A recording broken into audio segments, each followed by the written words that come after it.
Hello everyone, welcome back to our channel Tech Stories of Akila. So this is one of the important video ఎవరైతే next future engineers అవ్వబోతున్నారో so వాళ్ళకి and also next ఫ్యూచర్లో ఎవరైతే job holding చేయబోతున్నారో వాళ్ళకి చాలా చాలా useful అవుతుంది and even those students అయినా okay. So ఏంటి అంటే firstly 4 years of IT experience. నాకు ఇంకా 4 years అవ్వలేదు, ఈ అక్టోబర్కి 4 years పడతాయి. సో నేను ఎక్స్పీరియన్స్ చేసిన worst things, best things and lessons okay, ఇవి ఈరోజు నేను మీతో ఒక్కొక్కటిగా షేర్ చేస్తాను.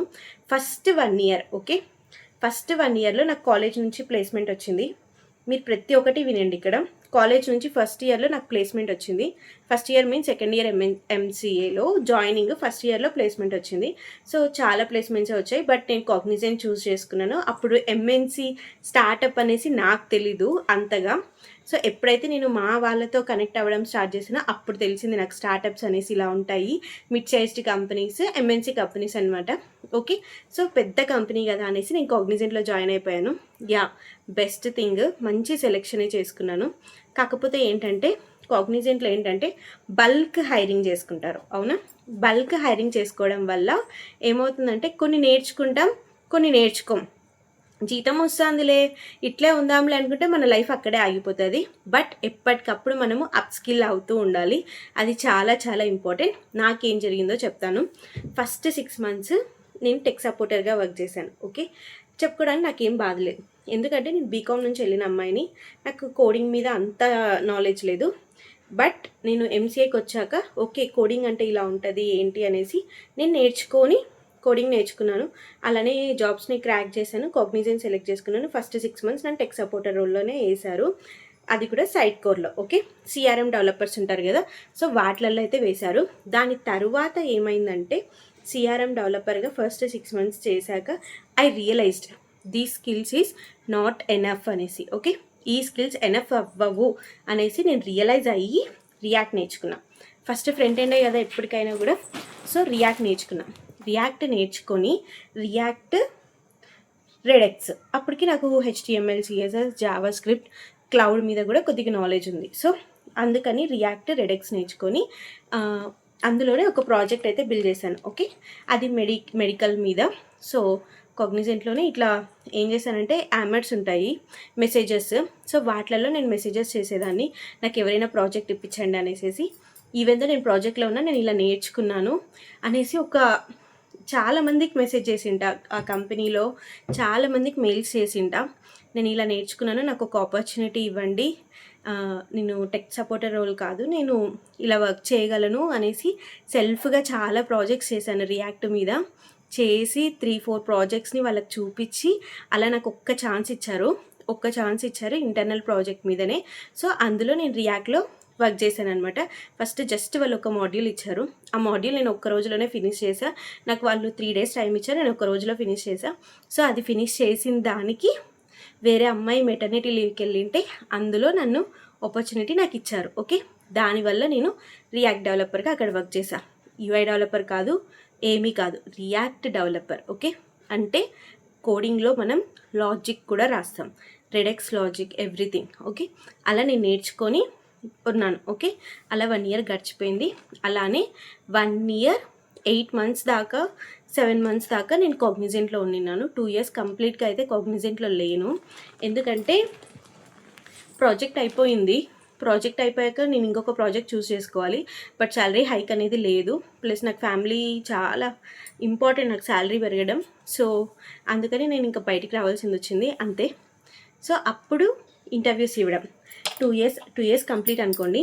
2 years అలా నేను అప్ స్కిల్ అయ్యాను. మీరు ఇక్కడ తెలుసుకోవాల్సింది ఏంటంటే ఒక టెక్ సపోర్టర్ రోల్, ఒక బీకామ్ స్టూడెంట్, నన్ననే కాదు, ఒక బీకామ్ స్టూడెంట్ ఎంసీఏలో జాయిన్ అయింది, ప్లేస్మెంట్ తెచ్చుకునింది, నెక్స్ట్ టెక్ సపోర్టర్ రోల్గా జాయిన్ అయింది.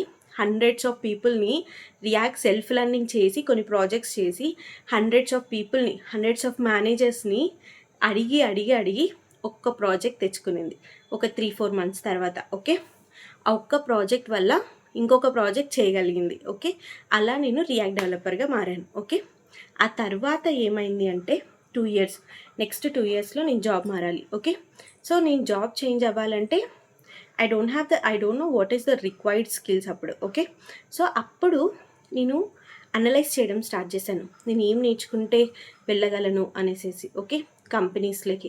సో చాలా కంపెనీస్కి ఇచ్చాను, స్టార్టప్స్కి ఇచ్చాను అండ్ మిడ్ సైజ్ కంపెనీస్కి, అలాంటి వాటికి చాలామందికి ఇంటర్వ్యూ చేశాను. ఒక 3-4 రిజెక్ట్ అయినా మిగతా జాబ్స్ వచ్చేటివి. కానీ లొకేషన్ ఏంటంటే బెంగళూరు అనమాట. సో అప్పుడు అనిపించింది నాకు, ఈ ప్రైవేట్ జాబ్స్ ఎందుకు, అసలు గవర్నమెంట్ జాబ్స్కి వెళ్ళొచ్చు కదా అనేసి. బట్ తప్పు, చాలా తప్పు. గవర్నమెంట్ జాబ్స్ రిజర్వేషన్, ప్రాబ్లం ఏంటంటే రిజర్వేషన్. అసలు క్యాస్ట్ రిజర్వేషన్ మెయిన్. ఇంకొకటి ఏంటంటే మెరిట్ స్టూడెంట్స్కి రాదు జాబ్ చాలా వరకు. ఈ రిజర్వేషన్స్ ఎక్కువ. ఇంట్లో పోలీసు అని ఒక పర్సన్ ఉంటే, గవర్నమెంట్ జాబ్ పర్సన్ ఒకరుంటే ఆ ఇంట్లో ఇంకొకరికి జాబ్ ఇవ్వడం చాలా కష్టం. అట్లా చాలా ఉంటాయి అన్నమాట. సో వాటి వల్ల మనకి గవర్నమెంట్ జాబ్స్ అయితే చాలా తక్కువ వస్తాయి. అండ్ ఈ మధ్య నోటిఫికేషన్స్ లేవు. దాంట్లో పడి దొరలడం కన్నా మనకున్న నాలెడ్జ్ని బయట పెట్టుకోవడం అంటే private jobs. Okay, private jobs ఎందుకు నేను చెప్తాను ఓకే అనేసి అంటే,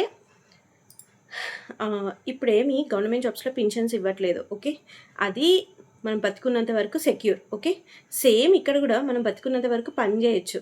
ఎట్లా అని చెప్తాను వినండి. ఫస్ట్లీ ల్యాక్స్లో కంపెనీస్ ఉన్నాయి. ఒక కంపెనీలో జాబ్ పోయినా నెక్స్ట్ 6 months లోపైన ఇంకో కంపెనీలో నువ్వు జాబ్ తెచ్చుకోగలవు. ఓకే, ఈరోజు నీ శాలరీ 6 lakhs అయినా రేపు నీ శాలరీ 15 lakhs అవుతుంది. అవునా, 15 lakhs అవుతుంది.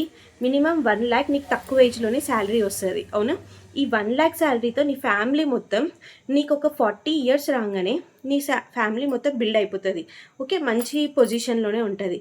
దెన్ నా ఆలోచన ఏంటంటే, కరెక్ట్ ట్రెండ్లో కరెక్ట్ స్కిల్స్ నేర్చుకుంటే, ఎవ్రీ ఇయర్కి తగ్గట్టు కరెక్ట్ ట్రెండ్స్లో కరెక్ట్ స్కిల్స్ నేర్చుకుంటే, ట్రెండింగ్కి తగ్గట్టు మీ జాబ్ ఎందుకు పోదు కదా.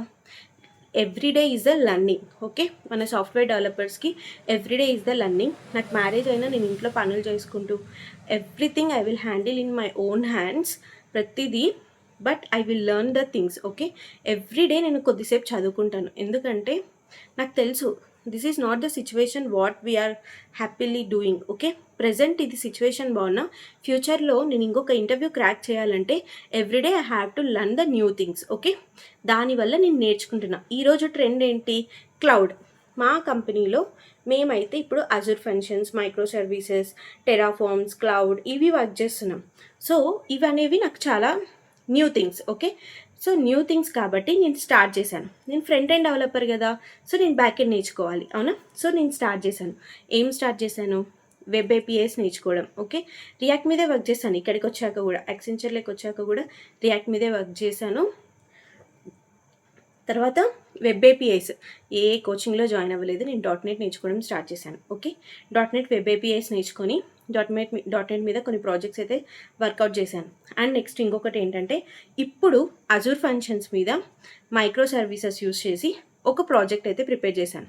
అట్లా నేను నా అంతటా ఓన్గా ప్రాజెక్ట్స్ క్రియేట్ చేస్తాను. నేను ఎప్పుడు థియరటికల్గా వెళ్ళను, యూట్యూబ్లో అస్సలే చూడను. థియరటికల్గా అస్సలు వెళ్ళను, యూట్యూబ్లో చూడను. డాక్యుమెంట్ చదువుతా. ఎందుకంటే డాక్యుమెంట్లో ఉన్నంత డేటా నీకు యూట్యూబ్లో ఉండదు, డాక్యుమెంట్లో ఉన్నంత రిఫరెన్సెస్ నీకు యూట్యూబ్లో ఉండదు. ఓకే, సో ఎప్పుడైనా సరే యూట్యూబ్ ఎప్పుడు కావాలి, మనం చిన్నపిల్లలం, మనకి ఇంకా నాలెడ్జబుల్ థింగ్స్ ఎక్కట్లేదు అన్నప్పుడు మనకి యూట్యూబ్ కావాలి. బట్ అక్కడి వరకే నేర్చుకుంటాం. యూట్యూబ్లో వాళ్ళు ఇచ్చిన ప్రాబ్లమ్ సాల్వింగ్ ఉంటుంది కదా, ఆ ప్రాబ్లమ్ సాల్వింగ్ వరకే నేర్చుకోగలం. నేను అది చాలా వరకు గమనించాను. బట్ ఎప్పుడైతే నువ్వు ఓన్గా నేర్చుకొని, ఓన్గా రాయడం, ఓన్గా చేయడం స్టార్ట్ చేస్తావో, నీ ప్రాజెక్ట్స్ని నువ్వు సెల్ఫ్గా బిల్డ్ చేస్తావు. ఓకే, నేను ఇప్పుడు చేసే ప్రాజెక్ట్ వచ్చేసి సెల్ఫ్గా క్యాండిడేట్ బీజీసీ అనమాట. ఒక కంపెనీకి కావాల్సిన మెయిన్ ప్రాజెక్ట్ బిల్డ్ చేస్తున్నా. అది త్వరలో నేను లింక్డ్ఇన్లో పోస్ట్ చేస్తున్నా. సో ఇలాంటి ప్రాజెక్ట్స్ బిల్డ్ చేయడం వల్ల ఏమవుతుందంటే, మన లైఫ్ అనేది సెక్యూర్గా ఉంటుంది. 10 మందికి తెలుస్తుంది మనం ఏం చేస్తున్నాం అనేసి. అండ్ మన ప్రాజెక్ట్స్ చూస్తే మనకి భయం ఉండదు. Okay, we can do it అనేసి. అందుకనే నేను చాలామందికి చెప్తా, ప్రాజెక్ట్స్ చేయండి అని. ఎందుకంటే ఆ నాలెడ్జ్ అనేది వస్తుంది. నువ్వు కంపెనీలోకి వెళ్ళేసరికి నీకు ఏ వర్క్ ఇచ్చినా నువ్వు చిటికలో చేయగలుగుతావు. ఓకే, ఎందుకు, you have that buildable knowledge. Okay, ఆ బిల్డ్ నాలెడ్జ్ అనేది నీకు ఎక్కువ ఉండాలి. అలానే నాకు కోడింగ్ వచ్చా అంటే, కోడింగ్ కాదు, మేనేజ్ చేయడం రావాలి. ఓకే, అది చాలా చాలా ఇంపార్టెంట్. మేనేజ్ అనేది ఒక పెద్ద keyword in the corporate world. Okay, you have to listen that. మీరు ఇక్కడ నేర్చుకోవాల్సింది ఏంటంటే ప్రాజెక్ట్స్. ఓకే, మీరు తెలుసుకోవాల్సింది ప్రాజెక్ట్స్ చేయడం, సెల్ఫ్ లెర్నింగ్ చేయడం. Every day is the self learning. And ఇంకొకటి ఏంటంటే కోడ్ని మేనేజ్ చేయడం. ఈ 3 థింగ్స్ నీకు వస్తే కార్పొరేట్ వరల్డ్లో ఈజీగా సర్వైవ్ అయిపోతావు. ఓకే, ఇప్పుడు యాక్సెంచర్లో నేను వర్క్ చేస్తున్నాను. యాక్సెంచర్లో నార్మల్గానే వర్క్ చేస్తున్నాను. అయితే కాకపోతే నేను బ్యాక్ ఎండ్ నేర్చుకుంటున్నాను. బ్యాక్ ఎండ్ నేర్చుకొని వాటి మీదనే వర్కౌట్ చేశాను. సో ఇప్పుడు నేను cloud, Azure, Azure, ASP.NET web API చేయగలను, అజూర్లో వర్క్ చేయగలను, Azure functions and micro services use చేయగలను. I'm now working on Terraforms. Okay, I'm learning on టెరాఫార్మ్స్ని కూడా నేను నేర్చుకోవడం, డాకర్ ఎలా యూస్ చేయాలి ఇవన్నీ నేను నేర్చుకోవడం, వర్కౌట్ చేయడం, ప్రాక్టీస్ చేయడం స్టార్ట్ చేశాను. ఎందుకంటే క్లౌడ్ అనేది చాలా ఇంపార్టెంట్. అండ్ ఇంకొకటి ఏంటంటే నేను రీసెంట్గా ఒక LLM వీడియో చేశాను. అప్పుడే నేను ఏఐని ఎలా ఇంటిగ్రేట్ చేస్తారు ప్రాజెక్ట్స్లో, ఒక API కీస్ని ఎలా యూస్ చేస్తారు ప్రాజెక్ట్స్లో, అది కూడా AI బిల్డ్ చేసినది. ఇలాంటివన్నీ కూడా మనం నేర్చుకోవాలి. అవి ఎలా నేర్చుకోవచ్చు అంటే చైన్స్. ఇంకా క్లాడ్ వాళ్ళు, ఒక ఆంథ్రోపిక్ వాళ్ళు ఏం చేశారంటే ఒక కోర్స్ లాంచ్ చేశారు. ఆ కోర్స్లో ఉన్నాయి చాలా నేర్చుకోవడానికి. అది ఫ్రీ కోర్సే, కావాలంటే మీకు నేను లింక్ షేర్ చేస్తాను. అలాంటి కోర్సెస్లో నేర్చుకోవచ్చు అనమాట. సో నేను అందులోనే నేర్చుకొని ఇలా ప్రాజెక్ట్స్ బిల్డ్ చేశాను. నేను ఇప్పుడు ఏం చెప్పాలనుకుంటున్నానంటే నా 4 years ఆఫ్ IT ఎక్స్పీరియన్స్లో నేను చాలా లెసన్స్ ఫేస్ చేసింది నేను ఏం చెప్పాలనుకోవట్లేదు కానీ, but what I want to tell to you guys, learning అంతే, ఇంకేం లేదు. లర్న్ ఎర్న్ అంతే. చదువు, బిల్డ్ చేయి, ఎర్న్ చేయి, అంతే. ఇంకేం చెప్పను, అంతకు మించి ఏముండదు. నేర్చుకుంటే నీ జాబ్ ఎక్కడికి పోదు, సేఫే. నువ్వు నేర్చుకోకుండా లైట్ తీసుకుంటే ఆబ్వియస్గా అది ఏ జాబ్ అయినా సెక్యూర్ కాదు. ఓకే, సో నా వరకు వస్తే ప్రైవేట్ జాబ్సే మేలు అనుకుంటున్నాను నేను. ఎందుకంటే నేనున్న సిచ్యువేషన్కి నాకు గవర్నమెంట్ జాబ్ వస్తుందని నాకు అస్సలు నమ్మకం లేదు. నాకు అసలు అంత లేదు. సో నాకు IT జాబ్సే బెటర్. సో నేను IT మీదకే వెళ్ళిపోయాను.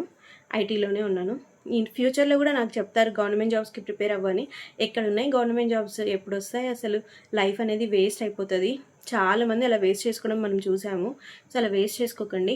మెడికల్ అయినా సరే మెడికల్ సైడ్ అయినా వెళ్ళండి, లేదా IT సైడ్ అయితే IT సైడ్ అయినా వెళ్ళండి. బట్ మనది లైఫ్ లాంగ్ లెర్నింగ్ అన్న విషయం గుర్తుపెట్టుకుంటే you will survive. Okay, this is my IT experience and I don't have any bad experiences in IT. I have little bit, but I don't want to share here because it's obviously it's company's things. Okay, that's all about the video and please subscribe to our channel. I know this video is bit helpful for you. Okay, thank you.